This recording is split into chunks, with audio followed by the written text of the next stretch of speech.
Recorded live on the turf at Mad Lab Training Studio in Eldersburg, Maryland. This is the Time to Win podcast with Alex and Dan. Now let's get this podcast started. Well, we've been at it for 10 episodes, Dan. How do you 10 feel? episodes. I feel it only like we've been at it for 8. I still have a lot of words inside me. And I feel like 8 episodes young. It's in them, and it's got to come out, right? It All does. Those words.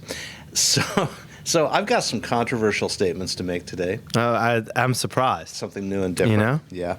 But I was actually went back and looked at some of the old episodes that we've done, and we subject our listeners to 40 minutes of agony before we start doing shout-outs. And there was one time that we did a shout-out right at the very beginning. It was. So I would really like to do some shout-outs this morning before we get started so that our less motivated listeners can say, oh, they said my name on the podcast, now I can hang up, or now I can go on and do other stuff. I like to make them work for it.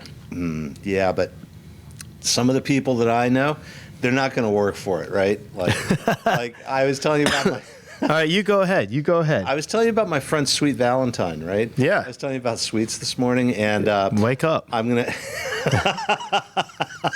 Okay, you heard it there. I didn't set that one up, Sweets. I'm sorry, Yeah, Sweets. wake up. Okay, so a couple other shout outs, right? I want to say hi to everybody over at the Glenny Sportsman's Club in Glenny, Michigan. Shout out to Yoda.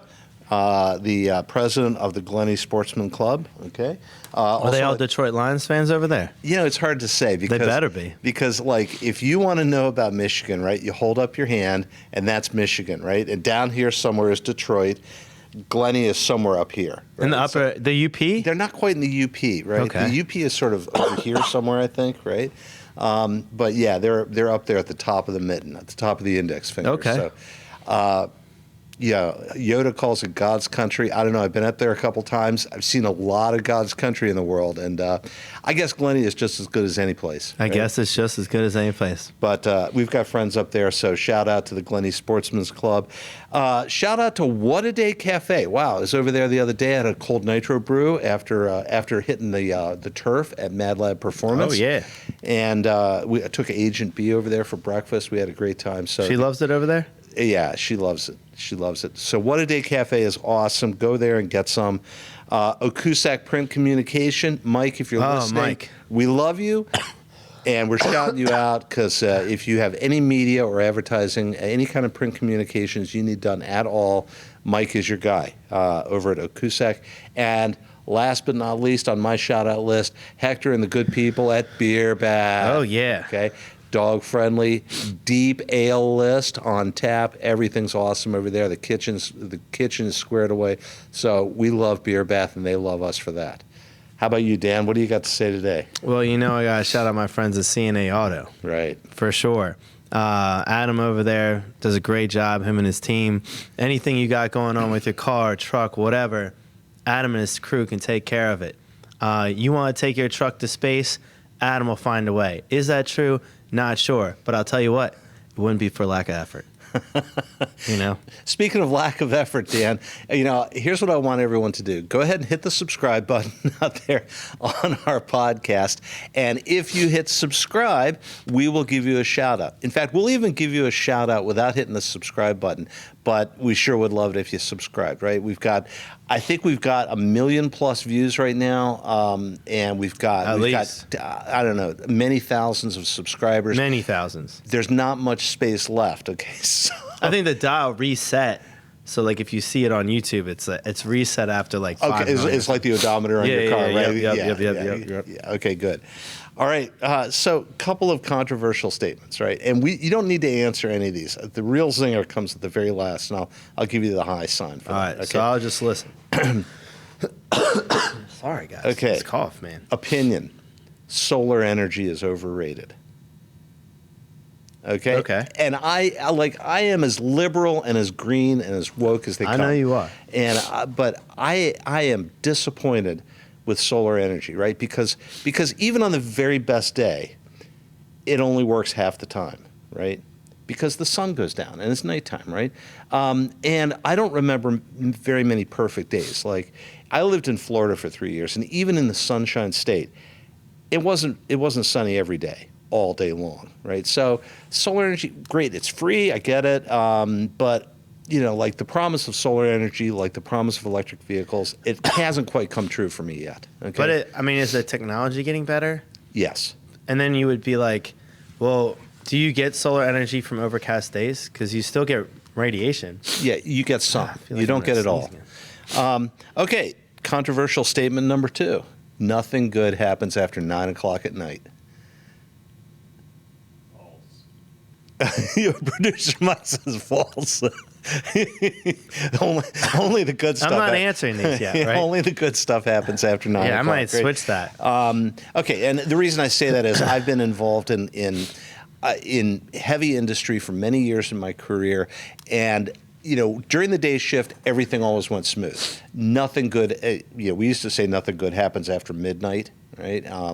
Chernobyl, 3 Mile Island, Bhopal, Exxon Valdez. All of these things happen on the graveyard shift. Well, if you're talking about like a heavy industry, I'd imagine that peak human performance does not happen at midnight. Yeah. And I would think that even if somebody calls themselves a night person, genetically, deep in their DNA, they are not like a midnight to 4 a.m. person, because that's not what human beings are. Yeah. So that would make sense. Okay, so I had this funny thing happen to me once after midnight. I was working in the plant, in the facility, and my job was to monitor a reaction vessel. And every hour I would take down the readings and I would record them in the logbook. And the pressure on this thing was going up. Right, every hour or every 30 minutes when I would take my readings, the pressure was going up, and I knew there was a place where the pressure became too dangerous, but I didn't know how to fix it. So I called up my boss, and this was well after midnight. It was also on a Friday, so my boss, he wasn't in a real productive mood. Right, he was asleep. I'd imagine. And he was probably drunk, but I called him up and I said, "Hey Phil, the pressure's going up. I can't fix it. What do I do?" And he says, "Figure it out." And he hung up on me.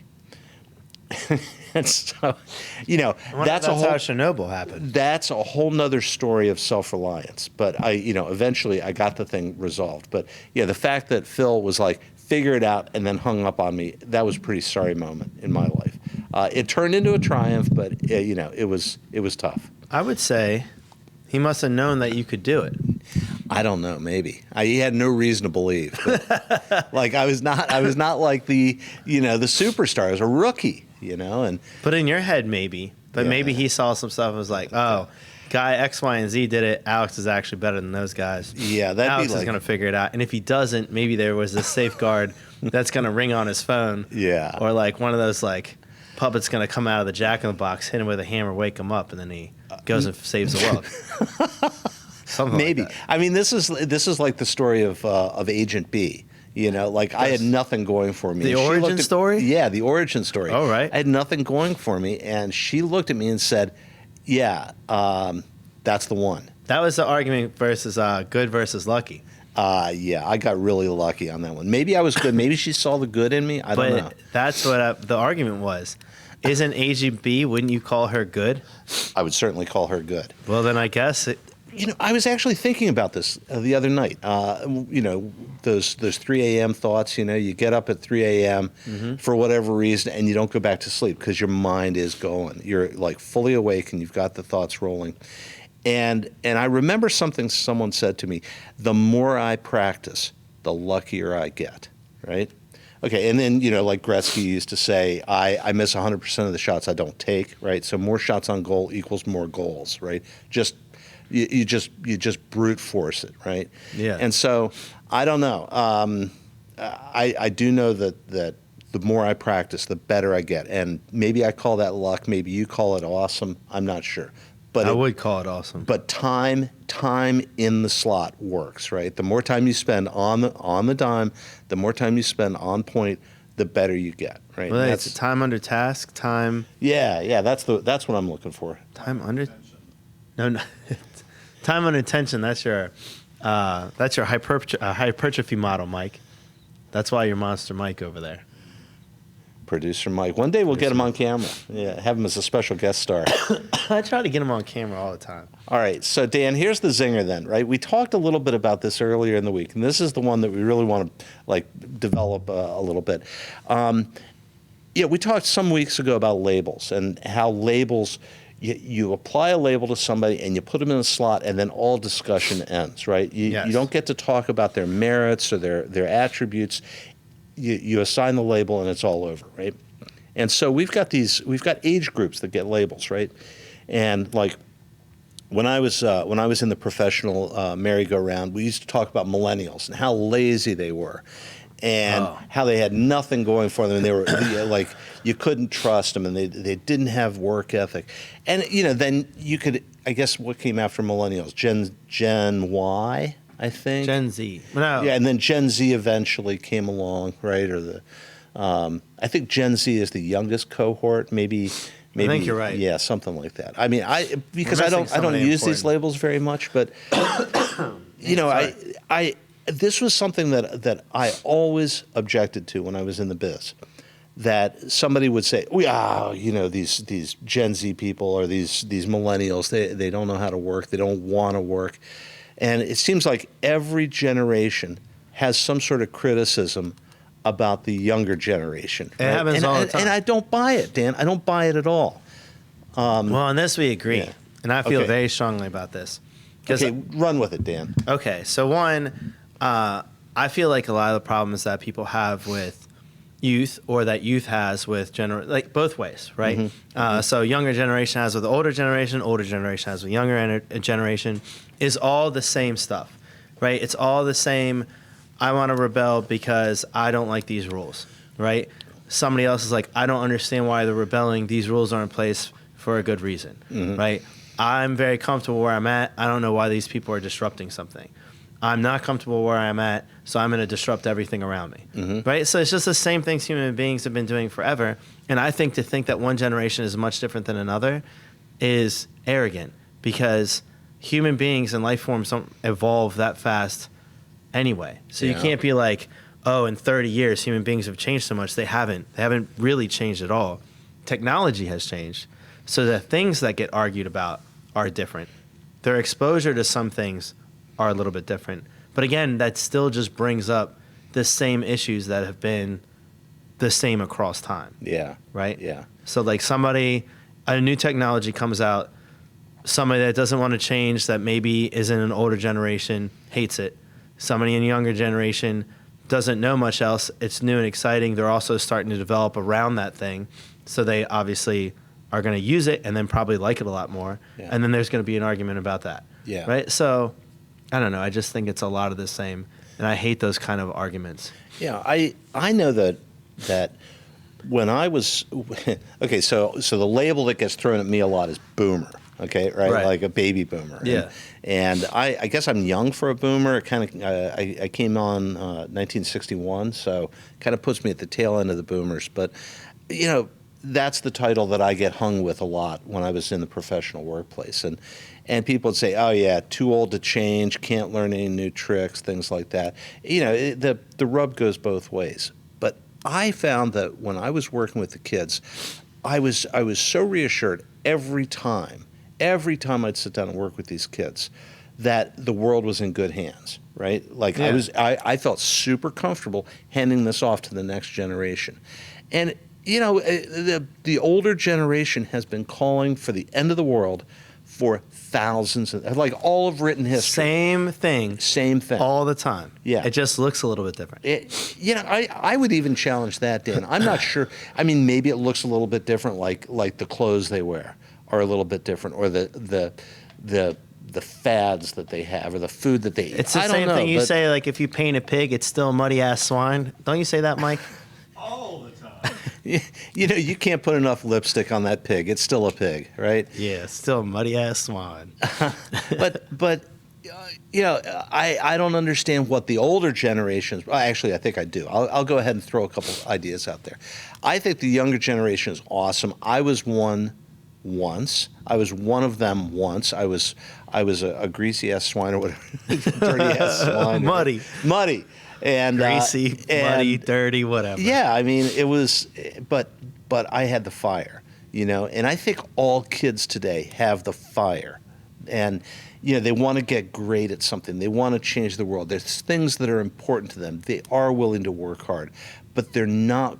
And I think this has been a classic issue. They're not willing to take it unchallenged. They're not willing to be spoon-fed a bunch of dogma or protocol or doctrine from the older generation. And what does that cause? The older generation will say, these kids are lazy and they don't want to work. Yeah. When they're not incentivizing them, or they have parents that are really not doing anything to support their goals or whatever it is in any way. And then you create kids with insecurities. And then when those are kids that have giant insecurities and never reach whatever potential they needed to reach, when they get older, they say the same stuff that was said to them. This generation is lazy. And then it's a vicious cycle. It's the same thing all the time. Yeah. It's not anything different. Dan, I'm here to break that cycle, okay? All right. The kids are all right. The kids are all right. Yeah. And they are the future. They're gonna win. And what they need is not a bunch of baloney from the older generation. What they need is room to move. They need opportunities to make mistakes and learn from them. They need opportunities to be awesome. They need to be given some direction, but they also need to be wound up and turned loose. Yes. Okay? And, I feel very strongly about this. And, on some of our prior podcasts, I've been critical of people like Goggins and Jocko Willink because they say stuff like, people have no work ethic anymore. The kids are lazy. They say this stuff, and they use all manner of colorful language about it, and it's not helpful. They throw out these criticisms, but I don't feel like they're offering a lot of solutions. So, Jocko, I know you're listening to the podcast because you love to be challenged a little bit. So, come on here and let's talk about it. That's what I say. But I'll take that position to the grave with me. And you'll die on that hill. That's what I was going to say. That's a hill I'm willing to die on. The kids are all right. The future's in good hands. And our job as, the ones that I don't know, have all the money, have all the control, have all the answers, have all the knowledge, our job is to do a clean handoff to the next generation, right? Whether it's our kids or the people that we're mentoring or the people that we're trying to be a good example to, we have got to make a clean handoff, okay? But why would that handoff not happen more often? I think people are scared. I think people covet power. I think people, people say knowledge is power, and if I give you any knowledge, I must be giving away my power. Your power is going to go away eventually, Dan. And, one of the ongoing topics we have here is, well, gosh, I've never died yet. I have no reason to believe that I would.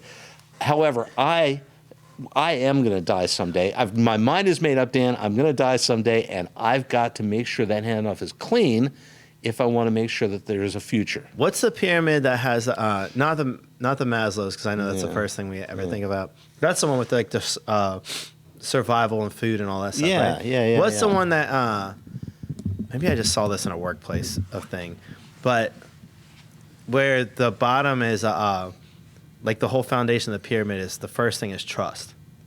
I don't know that one. Do you know what that is, Mike? Oh, we got homework now. Mike, look that up. No, I'm just kidding. I mean, you can, but wait, we got to get Susie Stats on that one. Susie Stats. Susie, hit us with Susie stats. Whisper in the Stat microphone. Boy, and then who's the one that Rogan has? Damn it, I forget his producer's name. He's always like, da-da-da. Look this up real quick. Yeah, that's awesome. Mike's more of like the eye in the sky, the voice of God over there.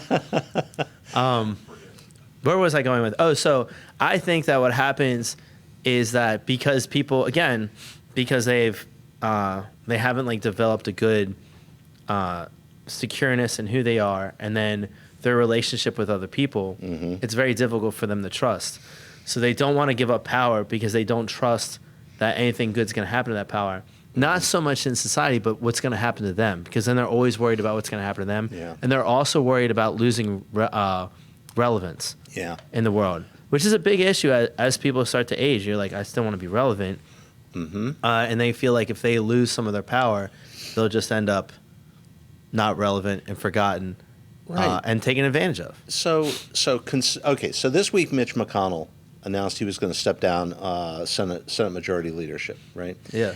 Great move. Okay, Senator McConnell, the writing was on the wall. Dude, You should have done that when you started, but that's all right. Yeah. It's a whole different thing. Who's next? Pelosi, okay, right? I'm a liberal. I'm a Democrat. Nancy Pelosi did a great job for years, tough as nails, smart as a whip, great leader, okay? But, at some point you'll lose that capability. Dianne Feinstein, legend in politics, right? Yeah. Got too old to be relevant. Her health was getting in the way of things. She was not able to lead the way she used to. Yeah, Dan, I hope that when I get old, when I start to lose that relevance, I hope you or somebody else comes to me and says, you need to take another step to the side, right? It'll probably be Mike saying it to both of us. Because Mike truly is actually immortal, unlike me or you maybe. Mike is like, hey, you guys... Mike's just going to replace us on this podcast slowly. Hey, you guys aren't really making sense anymore. One day you and I are going to be just like, people are going to be sitting here and we're going to be like mopping back there. And we're going to be like, wait a minute, how did this happen? Yeah. So I've been thinking about this for a long time because for some reason, some inexplicable reason, I keep getting older. And I was thinking about, what is my relevance? What is my usefulness? What is my role? And I can't remember if I was talking to you about this or not, but I feel like I spent decades being a hero, right? Like making that diving catch at work.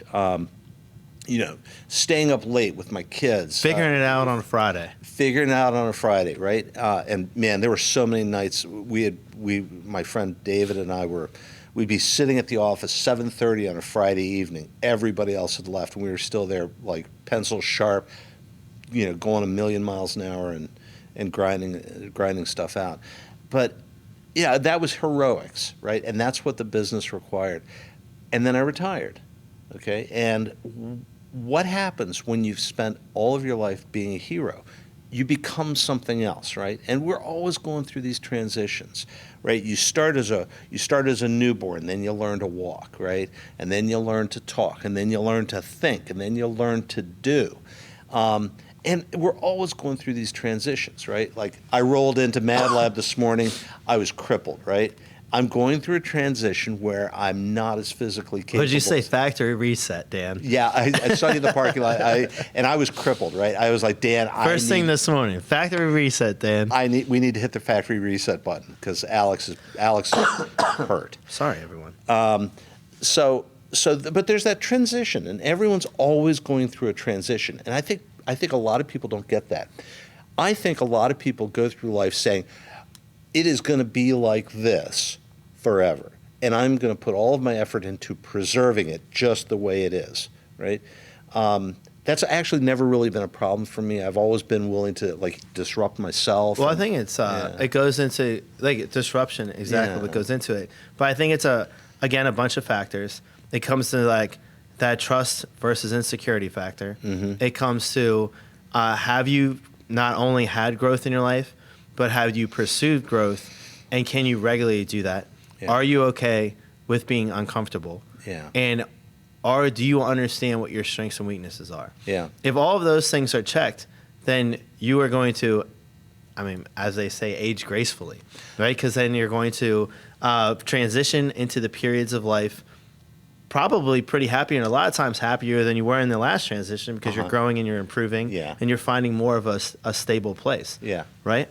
But if you don't check those boxes, it's going to be a nightmare filled with fear because, one, you're not going to be secure with yourself, so you're going to constantly doubt yourself. Two, you're not going to trust those around you, so you're going to constantly think you're about to be taken advantage of, and every change is going to go into a dark place. Mm-hmm. And then three, I can't remember what I was going to say, but I'll tell you this, Mike. It was going to be excellent. What are the three that I just said? I don't know. Trust, comfort. Trust, comfort. I would say also what you're even supposed to be doing. So then it just makes you hold on to whatever you know. Yeah. Right? Yeah. So then you're not willing to let that go because, I know what it is. I'm sorry. Human beings' fear of the unknown. right? Because then you don't understand any of those things. You're just constantly fearful of those around you and like whatever change is going to happen.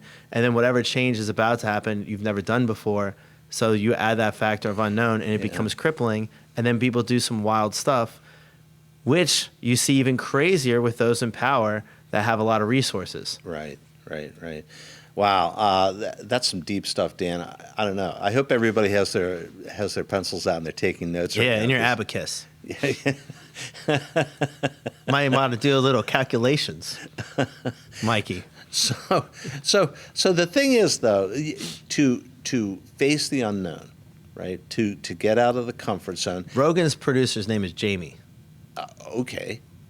Boy Jamie. Okay, so Rogan has like the most popular podcast ever, right? I mean, yeah, that's why we're second. Yeah. It's just the truth, you know? I have never listened to Rogan's podcast, ever. I haven't. Really? Not a single episode. It's a great interviewer. Yeah, okay. What is Rogan going to do next? I think he just constantly does what he wants. And so, like, I think one of his big things that he talks about, and I always like that he's trying to do something all the time, right? So he has his stand-up. No offense, Rogan. I think you're amazing at a lot of things. I'm not big on his stand-up. But what he does do is he loves comedy, and he's started a club because he moved from, I think he was in LA or he was in somewhere in California, moved to Austin because he didn't like what was happening in California, moved to Austin, and then he started a comedy club there. And then he just invites new, like, promising comedians in and, like, helps them, like, gives them resources, like, because he understands what it's like to be, like, a broke new comedian and how hard it is. Yeah. So he gives these guys resources and help and all this stuff to be able to, like, help them elevate their careers. Yeah. And I think that's one of his big passion projects, and I think that's commendable and really cool. So you said you don't really think he's that funny, like, as a stand-up? Well, you didn't say it's not that funny. You just said you don't like him as a stand-up, yeah. I think he's funny in his interviews just because like you'll have moments where you'll laugh out because he's genuine, right? Yeah. Genuine, not genuine like pony. So he's genuine with the things that he says, and then also how hilarious he thinks some of his guests are. Like he'll have some repeated guests on, and it's great when they come on because you go, I know Joe thinks that this guy's hilarious, and you'll just hear him start cracking up, and then you'll start cracking up because he's cracking up. So I think that's cool. So I think he does a lot of things like really, really well, but just not the stand-up. So think of the great creative geniuses that are out there. Okay, Rogan. Right? Okay. He's creative. I'll call him a creative genius for sake of argument, okay? The longest one I can think of is what, like Da Vinci? Yeah. That's a big creative genius. Yeah, but I'm talking about guys that are active now, right? He's probably not alive. I think. Don't go there. I won't go there. All right, fair enough. But all right, creative geniuses now. Right, like, okay, so who's a big director that's like very creative? I don't know, Ridley Scott, Steven Spielberg. Yeah. Okay. Right?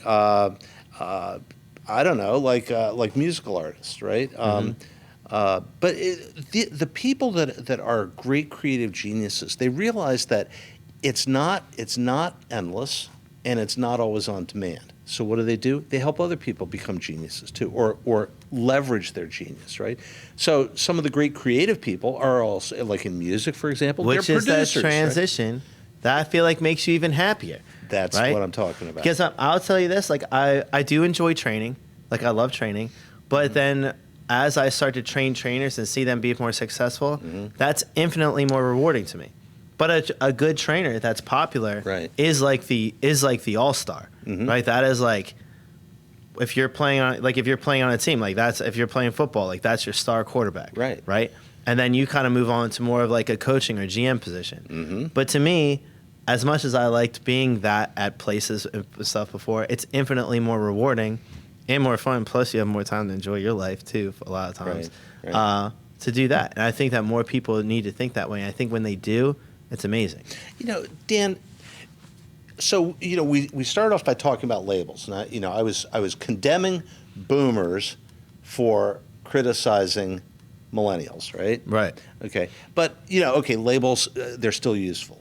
Okay, so yeah, they are. They're useful for categorizing, establishing your sorting, identity, and organizing stuff. Yeah.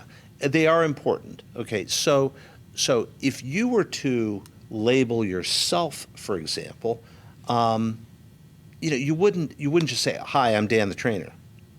I would not say that. You could say, "I'm Dan the trainer of trainers. I'm Dan the podcaster. I'm Dan the father. I'm Dan the bartender. I'm Dan, this and that and the I would dungeon say master." Dan, equal parts hero and fool. Yeah. That's what I would say. I'd say there's actually more to you than just those two, right? All right. And I think that's the thing. A lot of people don't look at themselves and ask the question, who am I? What is my role? What is it that I do in this world, right? Okay. So that is a very good point. Right. And I think that's where we start running into problems, right? It's super easy to label something that you see as one-dimensional. It's very hard to put a label on something that is multidimensional. And by that, I don't mean weird sci-fi stuff. What I mean is multidimensional is like literally every human being. Yeah, they are. They are. Mm-hmm. But I think a lot of people... Maybe multifaceted. Yeah, exactly. A lot of people self-identify as one thing, right? Yeah. I'm a conservative. I'm a liberal. I'm a man. Which puts you in dangerous territory because then you stop thinking in gray areas and you just think in black and white, right? Because if you're liberal and that's what you call yourself, then everything conservative, you're like, F that. Yeah. If you're conservative, it goes back the other way. Right. And then that causes all sorts of issues because, especially stuff like that, like politics is a made-up thing. It's a man-made thing with not finite lines in any way. Mm-hmm. And then you also have people that are in politics that don't play by the finite lines in any way but are very self-serving. So it's, it's a tough... that's a tough thing to hang your hat on. Same thing with jobs, right? You're whoever the banker, and you work for like M&T Bank or Bank of America, and you've been that for 20 years, and then you get fired. Now who are you? Right, and that's a problem. 100%. And you know who really struggles with this? I can't believe we both said that at the same time. That's a problem. We're finishing each other's sentences. So the one that really drives me nuts that I think they've taken advantage of and don't get a lot of support this way, even though it's really slowly starting to get better and more recognized, is military. Okay. Right? Military you get deployed somewhere. You've been in like on and off of deployments for like 10, 12, 15, 20 years. And then you come home, you retire. And sometimes you're forced to retire medically. Like something happens to you out on the field and stuff, like whatever happens. And then you're supposed to become from all of that combat zone. You had your guys, like had everything going on. And then you're here with a list of weird rules of society that did not ever pertain to you before. That's right. Especially the guys that were in combat roles. Yes, that's a big one. The combat roles is like the biggest one to me. Because then you're like, because that's just vastly different from what you're expected to be in society. So. And so this is one of the things they don't teach you. And they don't teach you to teach your kids these things, right? No. Like, you're not just a soldier, Dan. You are a person that has a lot of things. You're a leader. You're a problem solver. You are a problem. Hey, Dan. Problemo. Dan, one piece of advice I want to give you. Just a footnote to this conversation. Don't be part of the problem, Dan. Be all the problem. Be all of the problem. Okay. Believe me, I've taken that advice many times in my life. Speaking of problems, is there any more shout-outs you want to do?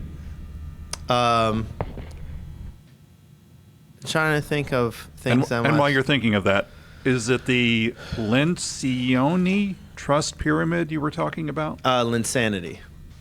Well, that's different. No, the Lincia, maybe. I have no idea what it's called. What's the thing? What is the things I can tell you? Because it has, you said trust at the bottom of the pyramid. From the bottom up, trust, conflict, commitment, accountability, results. Yes, 100% that. This is talking about a cohesive team versus a dysfunctional team. Yes, that's what it is. Yeah. Okay. Hey, what's it called? Lencioni. Lencioni? Linsanity. Perfect. Okay, we'll call it that. The Pyramid of Linsanity.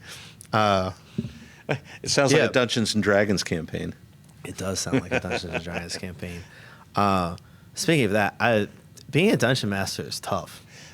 Wait a second. Is that another one of your roles? Another one of your identities? That is another one of my identities. See that? Okay, so we'll come back to dungeon mastering, but I like that, Dan, because you are one of the things I love about you is that you're not one thing. You're a lot of things. You're a complicated guy. Sometimes I like that about Yeah. myself. Sometimes I do. Yeah, not. I know. But Yeah. but that makes you more capable of pivoting. It makes you more capable of interpreting the data that you're being given. It makes you more capable of transitioning into situations that you're not familiar with, because you have this wealth of experience that you can start drawing on, and you can Thanks, say, Alex. I I appreciate that. I don't know quite what I'm looking at, but it feels like something I've done before, right? And That's true. And that's one of those things they don't teach you. They don't teach you as a kid. They don't teach you as a parent to try and create opportunities and experiences so that your people are better equipped to understand and interpret the world around them and to react with it in a positive way. They don't teach you that. They say, go to school, be successful, follow the rules, and things will generally turn out okay. And I think that's balderdash. It is 100%, because that's like what happened to me my whole life. And I was terrible at formal school, went through all this stuff to try to get through formal schooling. I got out, and then I got nothing because of it. Yeah. At all. I mean, not nothing. I mean, the process helps. I mean, you learn how to whatever, read, whatever. right? But like, as far as like the system was set up, it wasn't yeah. trying to do that for me. Right. It just, what it was trying to do for me utterly failed. And I see that happen a lot of places. That is well said, actually. I'm glad we caught it on tape, because I could not repeat that, right? Yeah, that was really good. That sounded like But the writings of Alex. It It should be on a tablet somewhere, I think. it's part of the time to win protocol. Time to right? win protocol. No. Break it out. Yeah. Like it's in a glass case. Yeah, whip Yeah. out the protocol. But we don't do that, right? And like these kids that come from combat roles, and their deployment is over, their enlistment is up, they're not re-upping, and they're being thrust into a world that they don't know how to interact with, right? Yeah. The military is simple. Combat roles are simple. Follow the orders, do what you're told, keep your weapon clean, and generally things are going to work out, right? There's a way of dealing with this stuff. But we don't teach people how to deal with stuff, right? We teach people follow the rules, okay? And that's one of the things I love about working with Gen Z and millennials and stuff. They do not want to follow my rules. Yeah. They don't want to obey. They want to understand. And I think that's to be rewarded and commended. Which is what I think also should happen on whatever age group you belong to, right? You should constantly seek to work with other age groups. Yes. It's so important. Yeah. I don't have a choice here. So like I work with middle schoolers, and we have elementary schoolers come in. Little Nico is, how old do you think Nico is? Like 2? Yeah. Maybe? He's young. Yeah, so he's running around. He's 2, so you got to get along with him. And then you have people that are like, 20, 30, 40, 50, 60, 70 in here as well. So you get perspectives from everywhere. Right. And then you need to know how to talk to all these different age groups, and I think that can only help you. And you're less likely to judge things harshly because you know so many people in specific age groups, and a lot of them that you love too. So I think that is helpful. If you only have a few interactions with some youth and you barely have any rapport with them, and all you see is some mistakes, then you're generally going to be like, well, F that generation. Yeah. They can't come on time. When really it's just like Sally from accounting, or like Nemo from whatever else, sales. I was thinking about your Nemo thing the other day. Yeah. So I think that is what happens a lot of Yeah, times. totally. If you hang out with your cohort, like the people that look like you and think like you Yeah. and talk like you, your swim lane is going to be so freaking narrow. Yes. that you're never going to you're only going to be able to do one thing in life. And when that one thing is taken from you, either by chance or by entropy or whatever, you're going to be left high and dry. You're going to be And left, likely it's going to happen. Is the problem. Yeah. So- Okay. That's a great point, Dan. I think it is absolutely going to happen.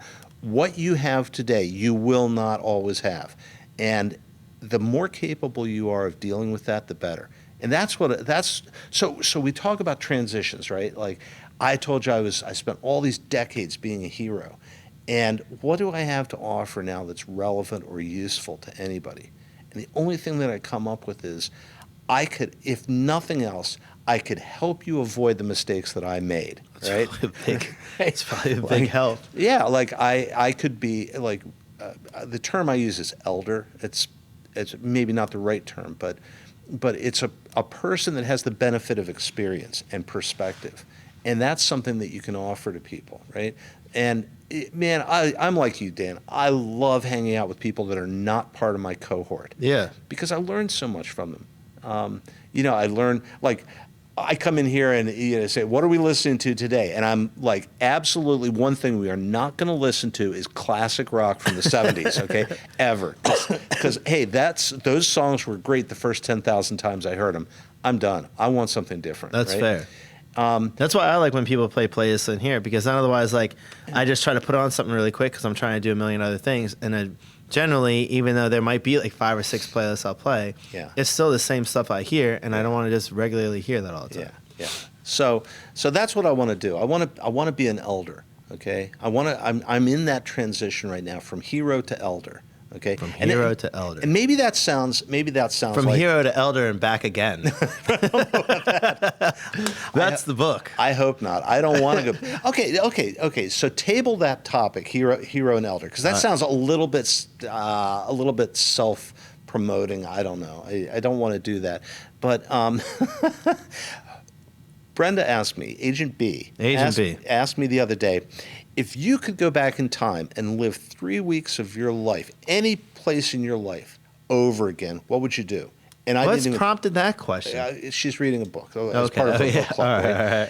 And I think the book was called The Summer House or The Beach House or something like that. And the premise is these people have an opportunity to go back and like do a redo. With the information you have now? Uh-huh. Oh. Okay, that's especially important, and that's part of my answer. But if you want to work with that for a second, what do you think? No, Dan? you go with your answer. Okay. I didn't pause. Wow. I said I wouldn't do it. Okay. I wouldn't do it because I don't want. Well, does it change stuff? Like, do you go back and do it, and then it changes the future? That's the problem. Ugh. You don't know. That's scary. Butterfly effect stuff. Yeah, and I like every day that I wake up. You've heard me say this before, Dan. It's not bullshit. I really, really do believe this. It's the best day ever. Okay, Best day ever. I love waking up every morning because it's going to be awesome, and I don't know what's going to happen, but I know that the life I'm living right now is exactly the life I want. Oh, that's awesome. It is, and I can't imagine like having to suffer through the stuff I've already suffered through for no apparent reason. I hate the idea of like my future somehow being changed because I love where I'm at. You know, I would go. And everything that has happened to me in my life has been an input into what I am today. Right. That's true. So who I am is the sum of everything that I've done up to this point, and I don't want to go back and change that. I really, really like what I'm doing. I like who I am. I like where I'm at in life. And yeah, sure, there's stuff I regret doing. I've just all the dumb, the infinite number done a couple more dumb, RFPs stupid, or so. mean, hurtful, spiteful, awful, illegal things that I've done in my life, right? I wouldn't change it. You know, the only thing that I would do is I'd ask if I had a chance in the future, which is an altogether different premise. Altogether different premise. The one thing I would hope for the future is I could go back and apologize to anybody that I ever hurt. That's the only thing that I would change in my life. I wouldn't go back and change the stupid things that I've done, but I would like an opportunity to say I'm sorry. So, okay, Jeez, what a hell of an answer. Here you go. Here you go, everybody. You ready? I'm sorry. I'm sorry for all the mean, stupid, spiteful, hateful, ignorant, illegal things that I ever did. Okay, there it is. I said it to the world. Okay. I'm sorry for the mean things that I ever did to anybody, for sure. I'm not sorry for any of the illegal stuff I did, unless it was mean. Laws are for other people, Alex. Oh, man. I don't even know where to go with that one, Dan. You Straight to the top, baby. You struck me down. All right, listen, guys. I am almost completely talked out today, Dan. I just okay. So I did a lot of like sort of vulnerable, humiliating confessional sort of dialogue today. I apologize to the whole world for everything I did wrong. I gave the You're shout absolved for all of your sins ever. Yeah, Alex, man. That's pretty thank good. Going straight to the top, Straight baby. to the top. So I guess I'll just sum it up one more time by saying the kids are all right, and The kids are all right. yeah, and if you ever want some encouragement, kids, if you want to know like what not to do, or if you want some advice, just come on by the Performance Lab over here. Come over to the turf, get on the turf with us, and we'll help you out. We'll give you what we got. We'll give you everything we got. Absolutely. And you know why? I don't know why. Because it's time to win, Alex. It is always time to win, Dan. You're the man. I'm nobody, Dan. I'm just some guy. Thank you, guys. Love you.